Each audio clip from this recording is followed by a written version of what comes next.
Selamat malam, izin memperkenalkan diri, Taruna tingkat 2 Politeknik Pengadilan Indonesia, jurusan Ilmu Pemasyarakatan, nama John Harso Kusuma Sulitonga, STB 5330 Politeknik Masyarakat A.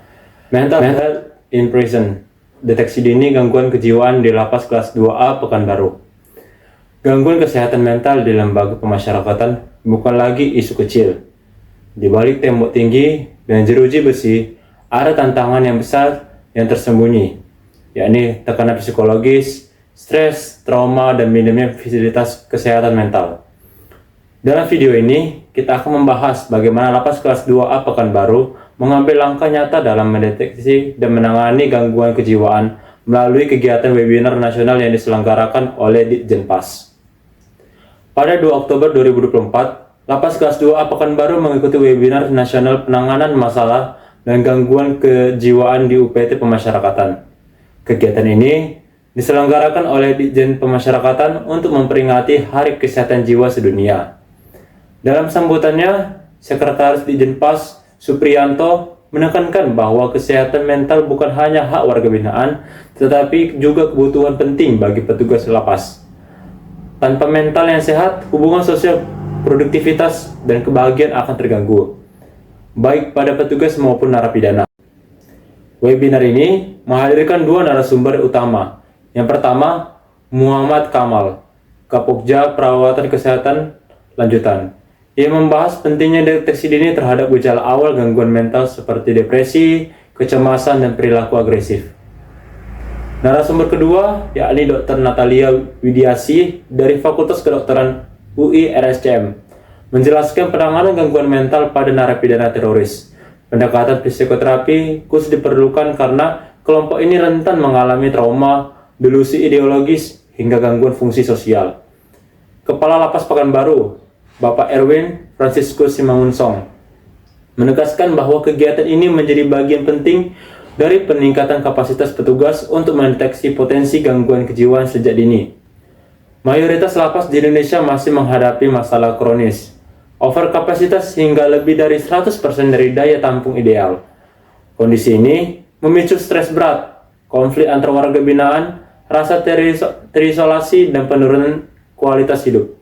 Selain itu, jumlah psikolog dan psikiater masih sangat terbatas. Banyak lapas tidak memiliki tenaga profesional tetap, sehingga penanganan gangguan jiwa sering dilakukan oleh tenaga medis umum. Minimnya fasilitas konseling dan alat diagnosis membuat deteksi dini menjadi tantangan besar. Kesehatan mental di penjara adalah bagian dari pemenuhan hak asasi manusia. Undang-Undang Pemasyarakatan tahun 2022 menekankan bahwa setiap narapidana berhak atas pelayanan kesehatan, termasuk kesehatan mental. Panduan WHO dalam Prisons and Health tahun 2014 juga mewajibkan negara memberikan layanan kesehatan yang setara dengan masyarakat umum, atau equivalent of care. Jika gangguan mental tidak ditangani, risikonya sangat besar, seperti bunuh diri, agresivitas, kegagalan pembinaan, hingga gagalnya terintegrasi ke masyarakat. Penelitian ini menggunakan model biopsikososial untuk memahami gangguan mental di penjara. Faktor biologis, ketidakseimbangan neurotransmitter, riwayat penyalahgunaan zat. 2. Faktor psikologis, stres, hukuman, rasa bersalah, trauma, kurangnya dukungan keluarga. 3. Faktor sosial, overcrowding, kekerasan, diskriminasi, minim aktivitas produktif. Ketiga faktor ini saling berinteraksi dan memperburuk kondisi mental warga binaan. Dampak gangguan mental sangat serius. Warga binaan bisa mengalami depresi berat, kecemasan, psikosis, hingga tindakan bunuh diri.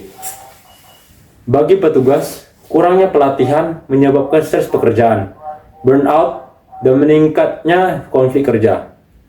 Bagi masyarakat, narapidana yang keluar tanpa pemulihan psikologis berpotensi kesulitan beradaptasi, mengalami stigma, bahkan melakukan residivisme.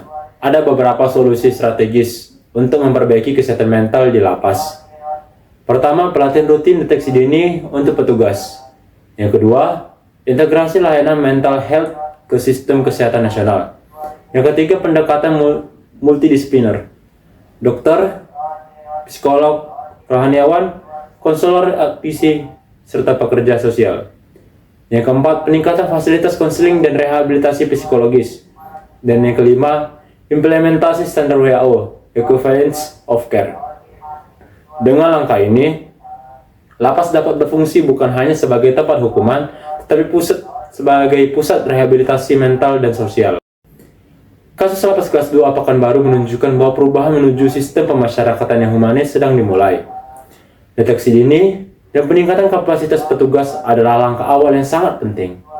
Dengan dukungan dan kebijakan, pelatihan, dan hal-hal yang berkelanjutan, serta kerjasama lintas sektor, kita dapat menciptakan lembaga pemasyarakatan yang bukan hanya menghukum, tetapi juga memulihkan manusia. Sampai jumpa di video selanjutnya. Sekian dan terima kasih.